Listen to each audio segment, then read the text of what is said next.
that Joey Hand wreck should not have been a caution. Can we agree? Yeah, no, 100%. That should not have been caution. No.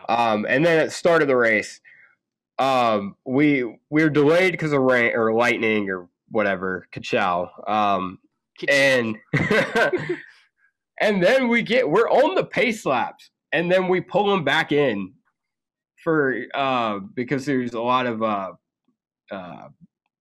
standing water at the bottom of the S's and then the bus stop.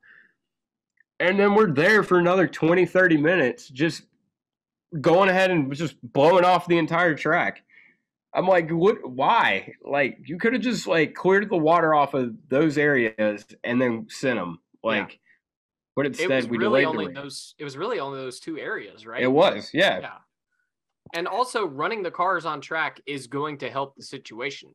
Yeah, I learned that from Kimi Räikkönen today. It doesn't take much thinking to realize that's the case. Yeah, I'm not much of a thinker, though. If you've ever watched a race transition from wet to dry, cars running on it, that's how it transitions from wet to dry. I've never seen that happen. They should have had a damn pace car running around the track the entire time during the lightning delay. Cars stupid. Are able to get struck by lightning. People can't. Yeah. Yeah, no, I mean, it was dumb because it was like, why do we have wet tires if we're not going to use them? Why? In damp condition? Like, yeah, it was. Okay. Here's the thing also. You have this new international audience with a guy like Kimi coming in. You do not want to put on Coda Part 2. Yeah, but I feel like we overdid it. Or we delayed the race longer than we should. And also those European fans, it was late at night for them. Yeah. So it was, I don't know, it just wasn't handled well. It's like, why? We ran the Roval in the Xfinity race. Granted, that was a little bit of a shit show. But, I mean, the Roval is just, there's several kiddie pools on that damn racetrack that we were just running through during that Xfinity race. Full real pool. Yeah, and we did fine. So I feel like you could clear up the standing water, and we could have sent them, and we could have gone a lot sooner. But for what it was an interesting race. It was a great race at the beginning of it. I mean, good Lord. Yeah. That was fun. Yeah. Wet to dry transition is always super fun to watch. Yeah, and it set up the main players in the race early, and it was like they never deviated from that. Everybody was running right there with each other most of the race, and strategy was all over the place, and this was just a fun race. Yeah.